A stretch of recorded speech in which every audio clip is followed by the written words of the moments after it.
as we're going through here. And we read The Avengers Operation Galactic Storm this week. This is a crossover, and I've read a lot of the crossovers on the channel from the 90s so far that have been released. We did Maximum Carnage, the big Spider-Man crossover. Oh, excellent. Works like a charm. Pirate comic. What are you talking about? We're proud owners of the Operation Galactic Storm. Proud fappings. Yeah. So, okay, let's make sure we're on the same page. Let's do it like surgeons do. Let's make sure that we all understand we're all on the same page. Today, Operation Galactic Storm Part 7 and Part 8, the Mighty Thor and Mighty Thor 445 and Captain America 399. Does that ring a bell? I also read Avengers West Coast number 81. Oh, right. Shit. Okay. If we're gonna go dicks out. I haven't read that, so we're gonna have to. Yeah, my fault. My bad. Don't worry. Yep. Zip it back up. Yeah. Put it back in the vault. It'd been kind of cool. Like I read it too. I was excited enough after reading. I just had a real busy day today. The Thor and Captain America. I liked these two comics. Oh, they were good. Yeah. This is a good spot for them. Okay, so Mighty Thor 445, March 1992. We got Tom DeFalco's story. We got Patrick Olliffe. Let's say that, pencils. Old Al Milgrom on inks. And who cares about the rest of the people? And Tom DeFalco at this point is also editor-in-chief at Marvel. Oh, fine. Michael Heisler letters. Mike Rockwitz on colors. We'll give him. Everybody gets props. Rockwitz colors sucked a bag too. A little bit, but Ralph Macchio, I'm pretty sure it was in the Karate Kid. I'm not sure why he's editing this book, but whatever. That's funny. I think about that all the time. Ralph Macchio's he's an old school like a Tom DeFalco, like one of those classic Chris Claremont era guys. Anyway, the art on this by old Patrick, I'll just say Olliffe. I liked it. It's really like, even both these comics are very 1950s comics in the way they're drawn. It really reminds me of like reading like something like Flash Gordon. Yeah, concur. Yeah, I like it too. I thought it was great. I thought it was well put together. The fights and I don't know. Yeah, but it's just it's got that feel. Yeah, it's not sharp. Like, it's not sharp in the way that the best 30s to 50s action adventure newspaper serials would have been, but it's got I don't know, like Thor's muscles look correct, like everybody's anatomy looks correct, all the figures look correct, the backgrounds are solid. It's just like there's nothing, even the space images aren't as fantastical. They're just not as fantastical as they could be. Like it's I suppose it's retro in its fantasism, which is what we've already said, but. Yeah, it looks like there's a big effort, but with Mike Rockwitz just shitting the colors, like. That's funny that you're holding Rockwitz to really to task. I'm holding Rockwitz. He's fucking personally responsible for, if I'm flying a spaceship into a city, and you have colored everything beige and yellow, how the fuck am I supposed to see anything? Yeah. Yeah, that's fair. Fuck you, Mike. Anyway. Okay, yeah. Go fuck yourself. Probably died early of cancer or some shit. Ah, Jesus. Yeah, and so this comic is, this is another one where it's kind of like the Wonder Man story, where, because it's only one character so we've had two prior like solo comics issues stories. We had the Iron Man and we had the Wonder Man, and the Wonder Man was just a big extended fight scene. And, right. and the Iron Man one was like a techno thriller. Like he managed to have a fight scene and also to hack into a major alien network, as part of his story. But then, and now we're back to the Wonder Man treatment where it's just like main character fights super powered alien. In this case, which is awesome because I was waiting for Gladiator. You were, yeah, and I think we all were. And this is a good opportunity for him to show up, and it takes him right off the board. I wonder if like Gladiator's completely out. it almost feels like a cheat because I yeah, feel it was that, a cheap. like, It was a cheap. It was a cheap win. It was.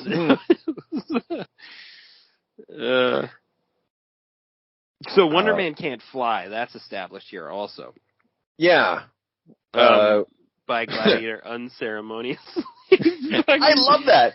Oh man, seeing him deal with Wonder Man's a big deal though too. That's sort of like how, I don't know. I just that just establishes you're dealing with a Superman. You're dealing with a Superman type figure.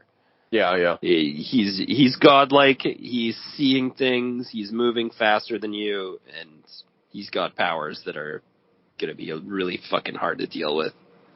Wonder Man got a shot off, you know? Yeah, he did actually, but then he got pile drived like deep into the ground, which is like, I was like, that's Gladiator claims victory, and I just thought that was like the shittiest. I thought to myself, like, how many one-handed him like a fucking corkscrewed him on the top of the head and put him down into the center of the earth. Yeah, and I was like, how many people has he defeated that way? This strikes me as not the first time he's done this, because he's so confident, right? It's not the first battle time is ended. He's like, Gladiator claims victory. I fucking corked your ass right on the top of the head and pounded you straight down like a goddamn fucking needle into a haystack. Yeah. And he must have good experience with that, like you say. Like, people don't come back. Like, you're not taking yourself out. Yeah, like your arms are stuck. You're like, what a predicament. Fuck. Your friends will fetch you out, or Gladiator, after he beats the shit out of the rest of your friends will come back and arrest you. Yeah, if you're lucky. If he doesn't just like decide that you're a good sacrifice for the Empire. Yeah, better. He's got quite the battery of powers too. Well, he's Superman. I mean, like you said, like he's the Superman of and I like that he's the Superman analog in the Marvel universe. I don't like characters like the Sentry or what's that dude? I'm not going to have it from Squadron Supreme. I don't know. It's not Ultraman. I'm coming up with Ultraman, but it's something else.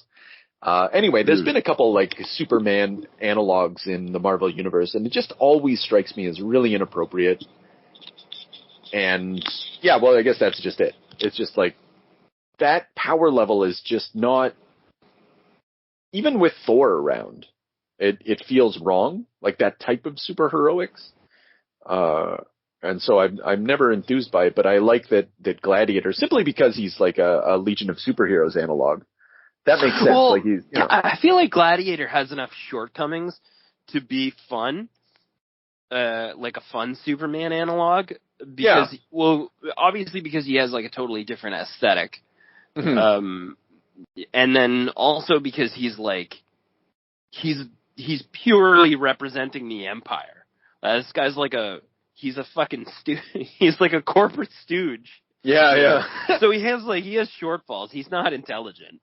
He's not, or sorry, he probably is, but he doesn't showcase it because his loyalty inhibits that, So it's sort of that's exactly it. Yeah. And it's just like with that big of like an albatross hanging over you can use him at that Superman power level without having, you know what I mean? And you can still sort of handily defeat him because he's going to be a stooge that way. Yeah, and then you're not going to have a similar character operating around as a hero. I think that's where I really have I guess I'm fine with a Superman analog as a villain in the Marvel universe, but not as a hero. Because it just makes everything else feel lesser as a consequence. Because the Marvel superheroes are all off-brand. And that's good. That's why it works. It's true, and even Superman has its place, but it not without difficulty. Superman's had for me, great Superman story arcs are so fucking few and far between because it's difficult to write. There's nothing to do with that. It's really tough. And then adding a fake one into your other universe is just it's just a stupid act. It's It's true. Yeah, you're stumbling as you come out of the racing blocks if you go that route. Because you're absolutely right. Like it's guys like Grant Morrison will claim that, and this is just because Grant Morrison makes it easy. makes it look easy. But, from their perspective, from people who get Superman, it's just like Superman is all about the feelings of being Superman, and all about like going through and vulnerabilities through like weird angles that are ultimately emotional.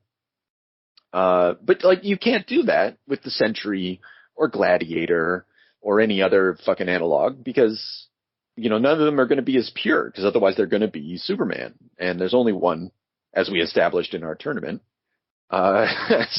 winner of them all.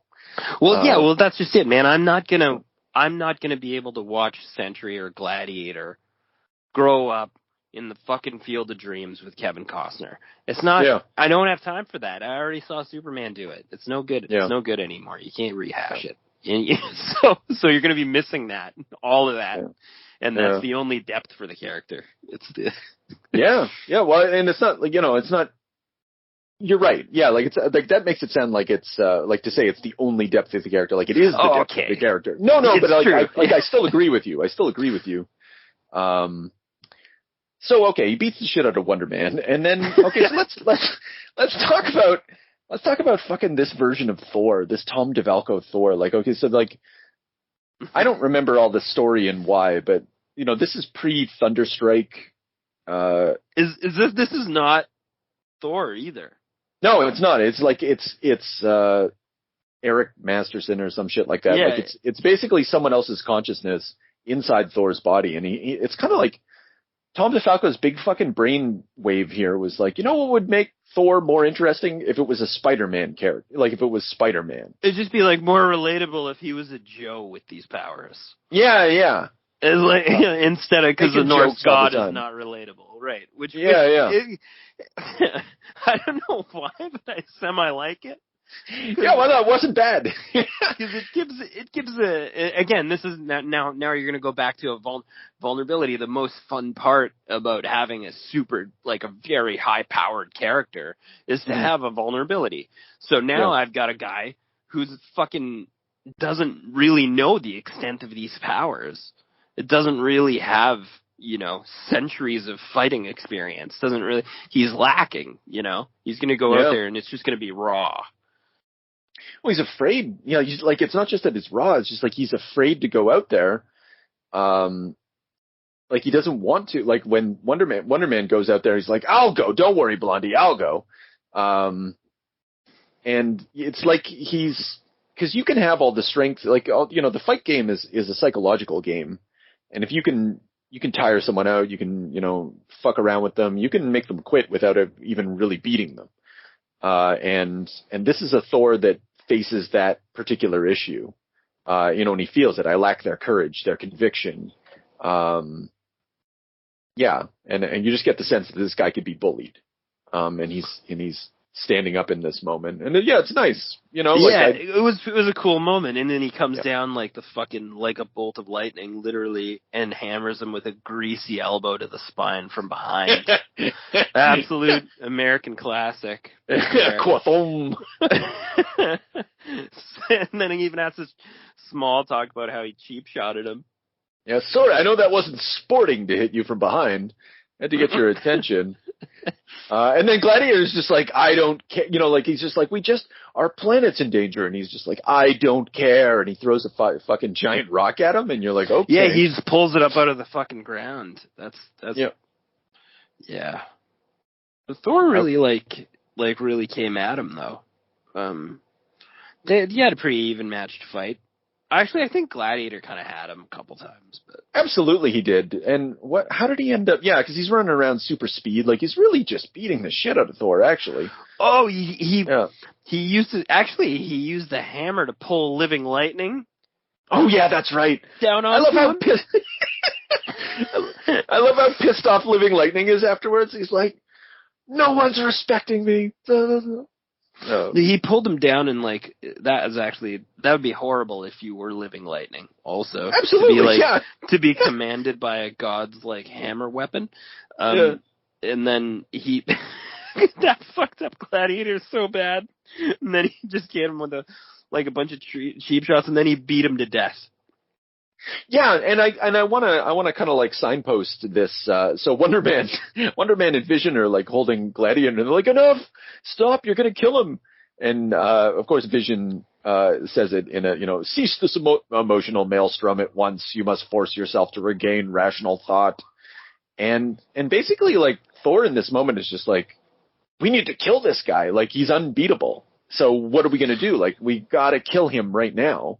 Yeah, which is actually super reasonable, outside of the comic book world. Yeah, and if you had a guy like this down, you should kill him. Mm-hmm. Especially if you're warring against other worlds. Well, yeah, and I like that afterwards everybody else essentially comes to the same conclusion, but they're a little more ho-him about it. They're like, Thor did bring up a good point, You're just looking at the body on the ground. And if this guy gets back up, we're not going to be able to contain him. Yeah. And then Thor comes up with this brainwave, which is like, gotta stop saying brainwave. It's reckless, he closes the door behind them essentially, but probably not that bad a deal. No, I mean, like, again, if you're using your Superman analog, you just took Superman and made it so that he's a non-factor now. He cannot inhibit you from fucking with his empire. Mm-hmm. It would be like if you went down to fight Superman on Earth and then banished Superman back to your fucking dimension. That's hugely problematic for Superman and Earth. Yeah, I wonder whether, like, he closed the gate, so does that mean, like, Gladiator's stuck between star systems or something? Because otherwise, Gladiator is near Earth right now, and that is a problem. The challenge, because what's he gonna do? Go back and fight She-Hulk? Yeah, exactly. The Earth team is a little fucked. I would love to see that, like, Operation Galactic Storm, Part 15. Oh fuck. Oh fuck. Gladiator comes and beats the shit out of the D team down at the Avengers headquarters. Just like decimates the entire Earth while they're gone. Yeah. Yeah. Well, the only one to stand in front of them is fucking, what's his name? Hank Pym? No, the Captain America. U.S. agent. U.S. agent. In between womanizing takes on Gladiator. Never have I seen such confidence before. Yeah, I like that. I could do without Gladiator's weakness, like regarding confidence or whatever. That's a really hard weakness. That's a stupid weakness that only got used well once when Cannonball beat the shit out of him. But otherwise, yeah, I'm quite happy for him to just be like super tough and not really like or maybe have a kryptonite, some sort of Shi'arite or something. Yeah, and then we got Captain Marvel. Okay, so like let's fill in. So most of this is just a big fight, which we've more or less covered now. And then Captain Marvel, the Monica Rambeau, I think was her name, that version, turns into in an energy being. Like she's just basically in the background solving the problem of one, what's going on, two, how do we want to get where we're going, what's the plan. She's really on point. And kind of the only person who is, putting aside the fact that Superman's getting taken off the board, like she's actually doing something. I was gonna say, putting aside the fact that like her and Scarlet Witch probably would have had an easier time dismatching Gladiator than those fucking gaggle of morons, but yeah, that's fine. Also, that they just fucking sat that one out. And I'm glad that they did find a use for, even though it pissed them off, I'm glad that Living Lightning actually had a use. That's really nice. Yeah. I like that Thor can just shoot them around because they don't really have lightning, in space. Oh, yeah, I guess, there's no weather on this planet. It's just, it's just poor Living Lightning flying around getting summoned. I like how Tom DeFalco has no way of portraying that this guy's Latino, except Thor is loco. He's talking about respect or whatever. He's the swarthy Latino. Yeah, not like any version we've seen. This hombre was crazy. Yeah, there he is there, yeah. Absolutely all right, good. Legendary work. Yeah. From the man who now writes Archie comics. Who'd have thought? Yeah, but I like this, strangely, what do you think of this version of Thor's costume? I'm a fan, I'll say. Like, it's not a trick question. Oh, no, yeah, I like this costume. Yeah. It's, his costume's weird. You'd think it would really suck. And sometimes it does. It should suck. Like, if you put that on, it would suck. Yeah. But somehow, I don't know, it just kind of gets a pass from me. And this version especially, even with the masked helmet, which is a little stupid because you don't need a mask. Like, no one's going to recognize you as anything other than Thor, but whatever. No, and I mean, it's not really like, it's not protecting your eyes or the majority of your face either. So it's sort of like a show helmet, I guess. I think it's giving them credit. I think it's supposed to be like symbolic of the fact that he has a secret identity within Thor. Like, he feels he has to mask himself because he's not quite the real deal. I don't know. I'll give him that. Yeah, but it's stupid. I mean, but it's comic books. You can make them look however you want. In all fairness, Gladiator's not going to be right after that beating. I don't think so. Like, he just beat the fuck out of him. Like, I wonder how many. He's going to need help. And then they just cast him through a portal into space. Seal it forever. He was unconscious. Yeah. He could fly into a star. I would have liked to have seen that. I would like to see him thrown right into a star, but instead just accidental death. Yeah. Yeah. Sorry. Yeah, and then and again, Thor. This is something where sort of a theme that is going to pick up more and more and more. Like, Thor's like, this is total war. Like, he's gone insane. Like, really, like he at first he's all timid or whatever, and it's like he's driven by this fear and insecurity, and like now that he's got into the battle and he's gotten to a little bloodlust, and or maybe it's the Viking thing. I don't know. I don't want to read too much into it, but he's clearly turning into a little bit of a zealot through this process. Which is fine. He's got to defend the Earth. He does. Yeah. Well, it's total war. No sacrifice is too great. Simmer down, Thor. Listen, hombre. Yeah. And then they get surrounded by a bunch of ships at the end, and we get they all look like Vulcan ships, or it looks like Star Trek time. Yeah, it's awesome. Yeah. All colored in fucking 150 beige ships. Fuck. Yeah, just showing up. Which to be continued in Captain America 399. So I'll just let me open up that sweet baby. Get her going here. This one, all right, okay. So now we've got the other team, and they're on the Kree. They're on a Kree homeworld or something. I don't think they're on Hera. Maybe they are. Hala. Sorry, homeworld of the star-spanning Kree Empire. Right. And we got ourselves. We got Mark Gruenwald. We got who's this other fucking Rik Levins and Danny Bulanadi. And I guess he's the inker. Rik Levins is the penciler, I think. Joe Rosen on letters. Christie Scheele on colors. Scheele. Let's go with Scheele. 20 million light years from Earth. What'd you think about this one? This is like not as good. This was kind of I don't know. Like, a lot of stuff happened, but it was like cockamamie. Yeah. Yeah, it was exactly. It was like a shit show. It was like a Die Hard movie or something.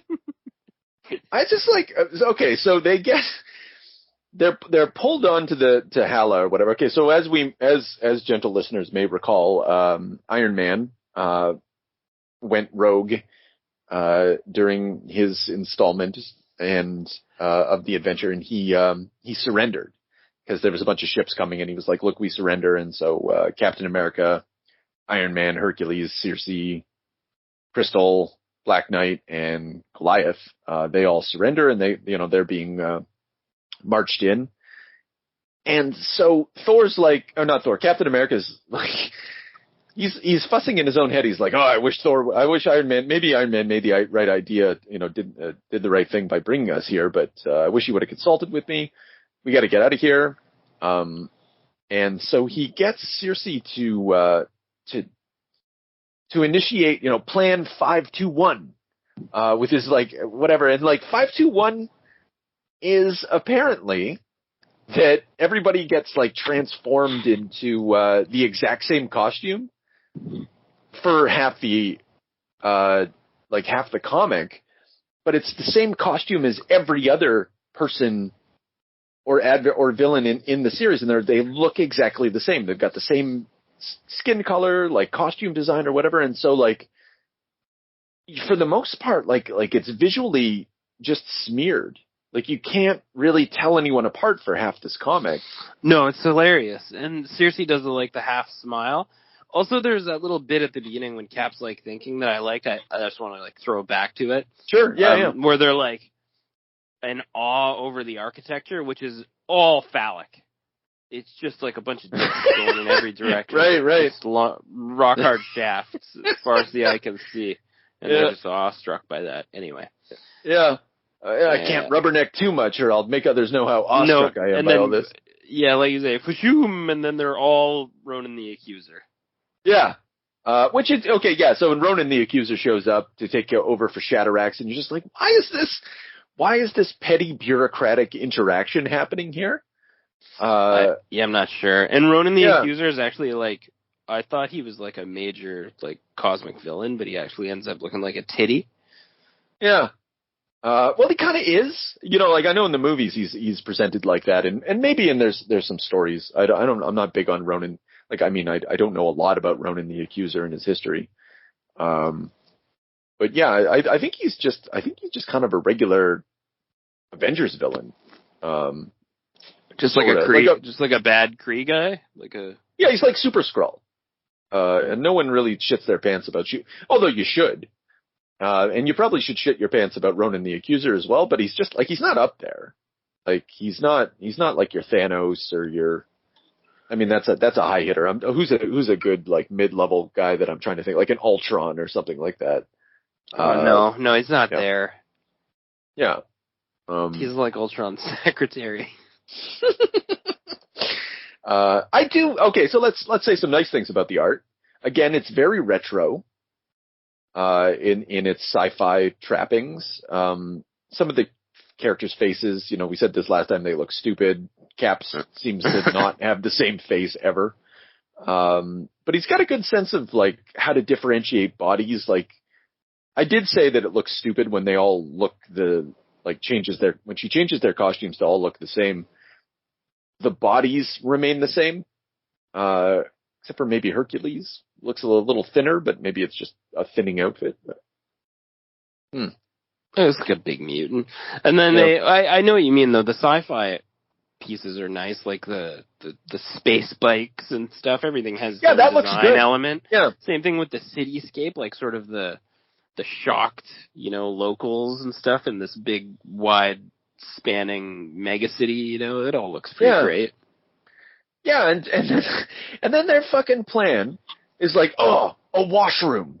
And and then they go into the fucking washroom in order to make a plan, 10 minutes from the city spaceport. They go into the washroom to change their costumes, essentially. Iron Man has a shit fit. Change me back now. And he's so fussy about his armor. Now, there is a reason for this, because the armor is maintaining his nervous system. She kind of fucked around with his life support system. Might have been good if he just said that. And said he's such an asshole. Oh yeah, he's a prick, yeah. Yeah. He's actually pretty actively a prick. I understand why Cap's this guy's fucking a liability. Yeah, but he's more of a prick than we've seen thus far. Up until now he's just been a low level prick, but here he's I'm a founding Avenger, not you, Cap. But Captain America showed up in Avengers number 4. Is it just you and Wasp who are in charge, really? Also, Captain America, if anybody has proven themselves throughout Avengers battles, if anybody saved everybody's ass, Yeah. And he's I figure this gives me the right to supersede your authority over my actions. And he's just actively I don't have time. And yeah, it's weird. And these people have fought hand in hand and, against the greatest villains of the galaxy. You know, they're doing it again right now, and like, whoa, you're in space, literally fighting like an entire empire of people who are gonna fuck up your planet, like a whole world of other people, and you're like slapping each other's hands away and having like a bitch fit, like you're in a diner. Yeah. You know, I guess it adds some drama to the story, but it just seems dumb. You know, it just makes them seem like a bunch of children, and True. Yeah, which Mark Gruenwald has no problems with that, as we're going to guess by the end. Mark has some tastes, and some ideas about what constitutes drama. So then Hawkeye, aka Goliath, is like, send me with him. You know, let me keep an eye on him. I love this. Brought me a few of caps of Pym's reducing gas, and I could ride on your back, ant-sized. That's just like Pym is. That's so fucked up. He's just like, here's some reducing gas. You might need it. Just loves to shrink things and make them big. What a weirdo. That's fucking weird, yeah. And it's like also like such a hilarious cop-out for not drawing him. Yeah. Yeah. I don't think we see either of them again from here on out, though. Like, I would have liked if he just rode on his back, though. Yeah. Yeah, just like a piggyback, right? Yeah. Because being ant-sized isn't better. It's probably more of a liability, man. Like the wind shear alone would probably throw you right off the machine. Because if the thing's flying at like 500 miles per hour, like I don't think many ants hold on very well. But I guess he could go in like a chink in his armor or whatever. But I guess so. Yeah, I don't know. It's not a good idea. None of it's a good idea. Like no. So anyway, so they fly off, and my guess is so that way we can have an issue of. There's the pragmatic reason here is just like there's going to have to be an issue of Iron Man in the future, and I don't know. I guess they had some ideas about what that would look like, and they had to go through the motions of setting it up. And this might be what that setup is. You know, whether or not this setup is worth what we're going to get later, I suspect not. But yeah, still well done. Yeah, very good, guys. So then we get these fucking three idiots come together, and so.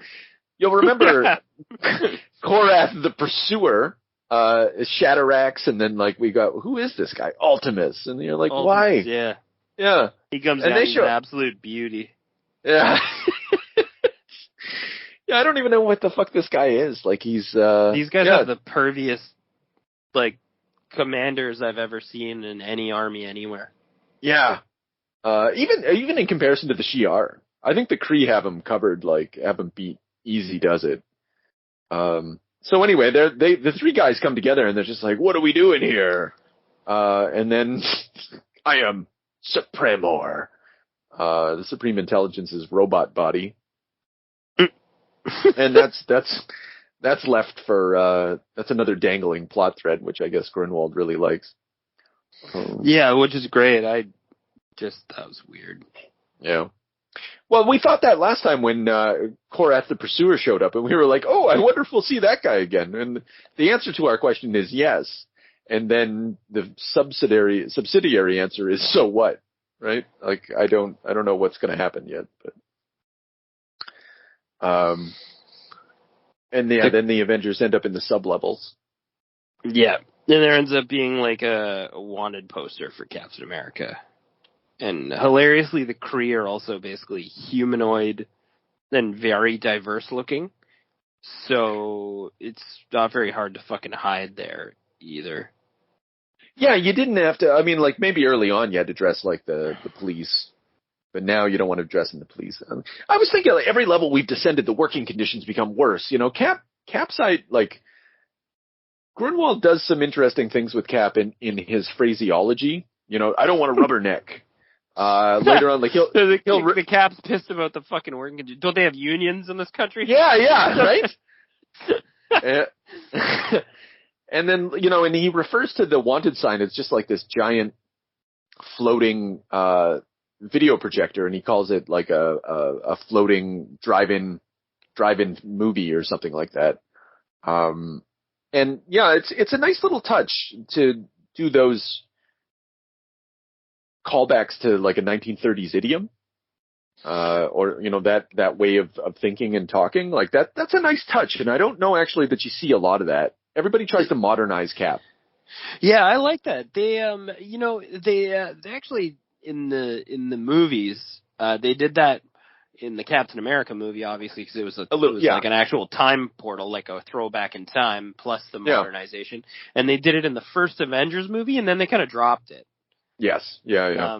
But I think that was a mistake because I found it charming. But yeah, it's tough to because they only have, like, well, I don't know. We can talk a little bit about the movies, but they only have so much space, right?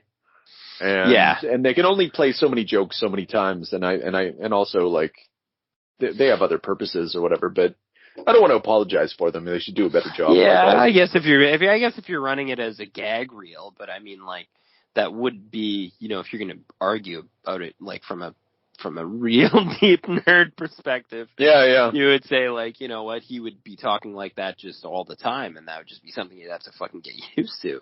And you could take that all the way to the bank if you want, like these guys have. Yeah, I think Mark Millar did surprisingly, I remember him doing a pretty good job of it, and like doing that, kind of that balancing act, and I think that, obviously the Ultimate Universe gave birth to the Marvel Cinematic Universe, and so you kind of took their cue from Mark Millar, but this is a little purer than that, and Gruenwald is not a fucking genius by any stretch of the imagination. I don't want to like. He's a hack of supreme ability. I guess I want to say, like, of supreme, not even ability, like stature. MVP, just in terms of dialogue, is Hercules in this though. I like Craven Jackal attacking our women folk.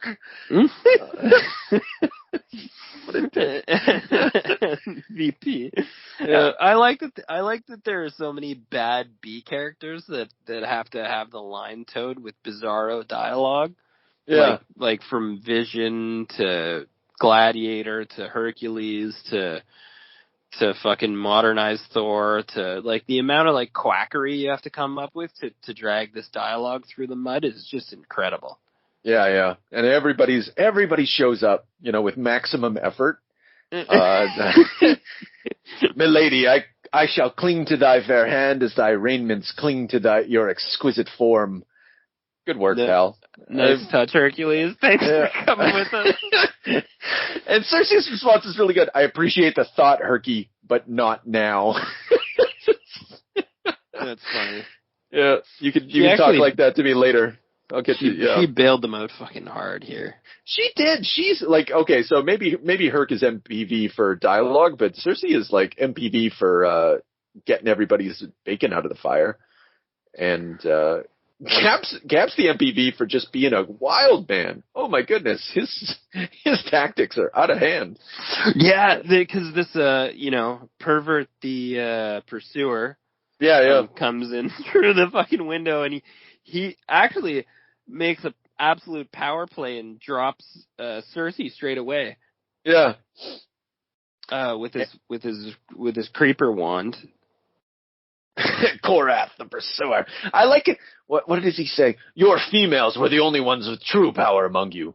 Your males scanned as mere strongmen or athletes. And I was like, oh, that's pretty accurate. That's fair, yeah. Yeah, and then Cap comes out, I'll show you, athlete, Yeah, Cap absolutely fucks up this guy's life.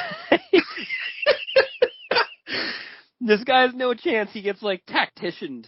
Yeah. Cap jumps out of the plane, too. No fear. Yeah. WW2 on this guy and just goes to work. Hercules, who should be able to, like, pull this guy limb from limb, is just totally useless in this scenario. Yeah, well, he can't do fuck. Like, he's reaching for him, trying to get him, He's like, come here, you... The guy's like, nah, fuck that.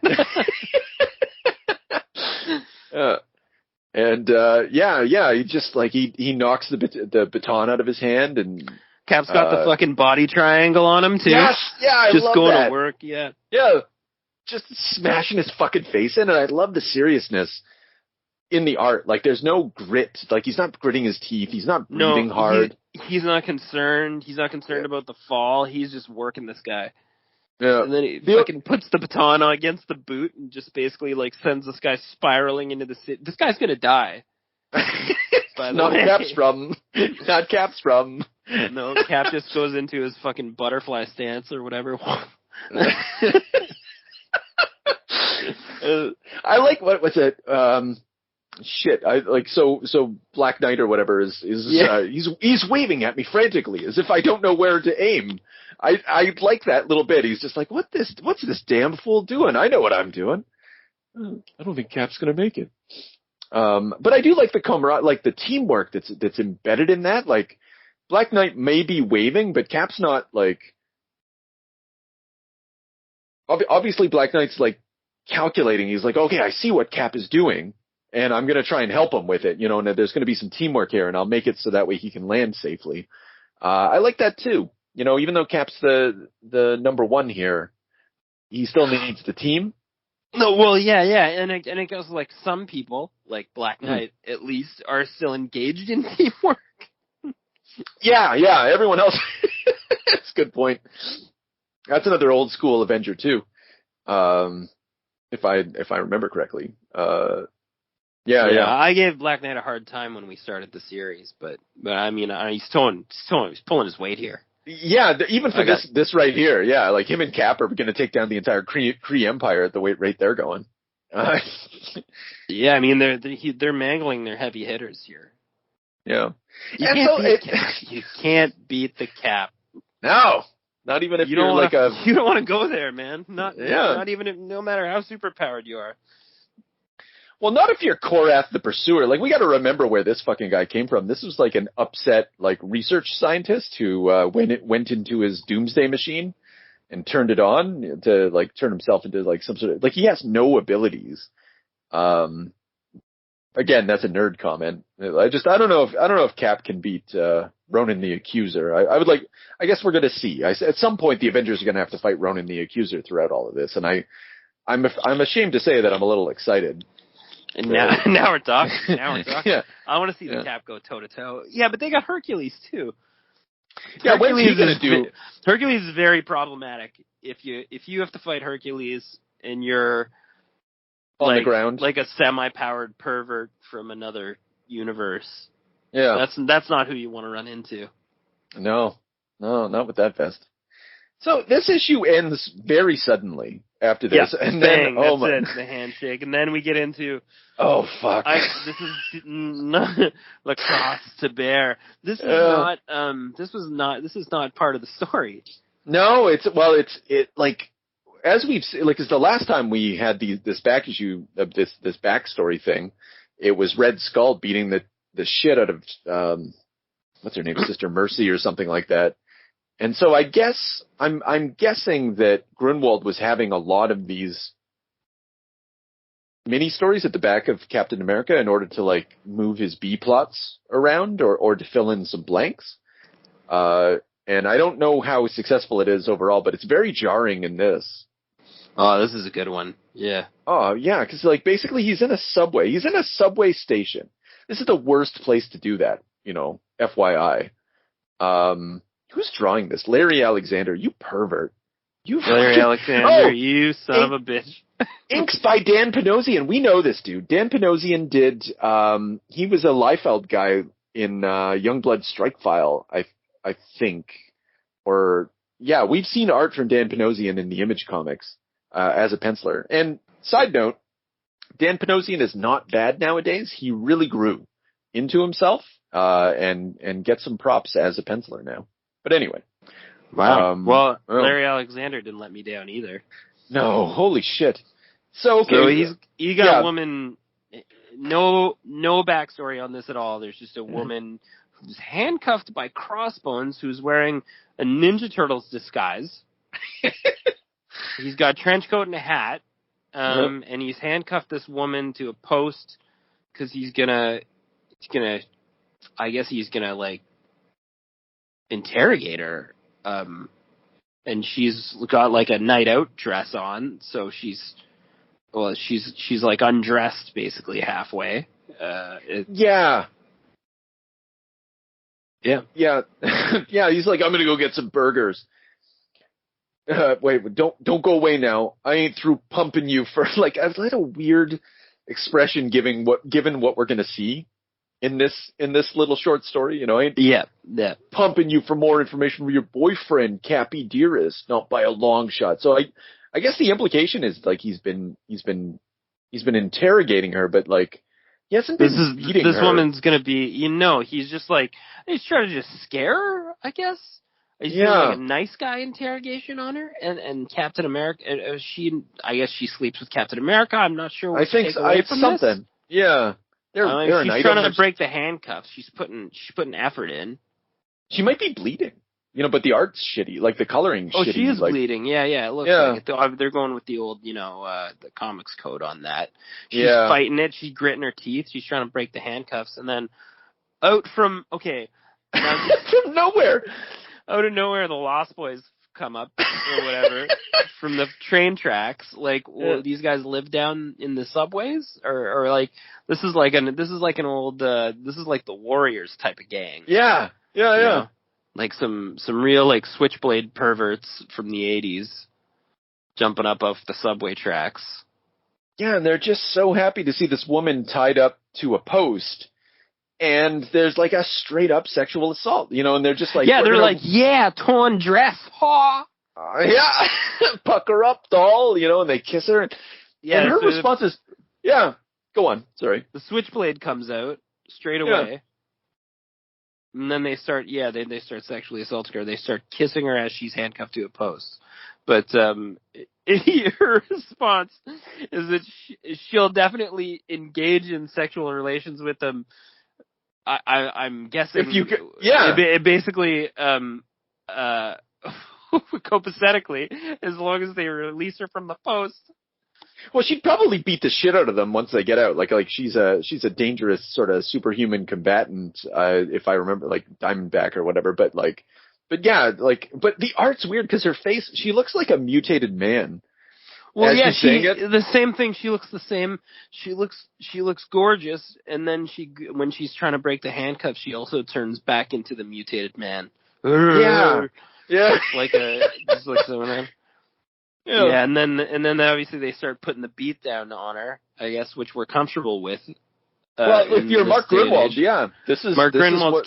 This is brutal. Actually, like, you can't see stuff like this in comics now.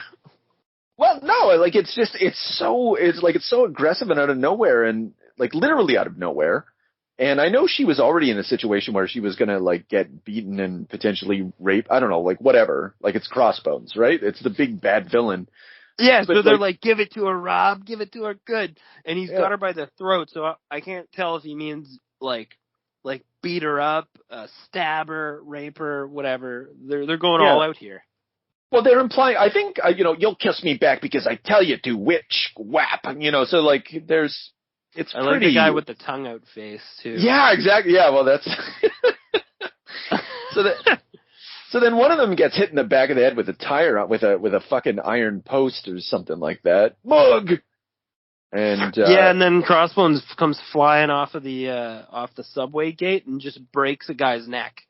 Yeah, there we go. Snap. That guy's neck broke.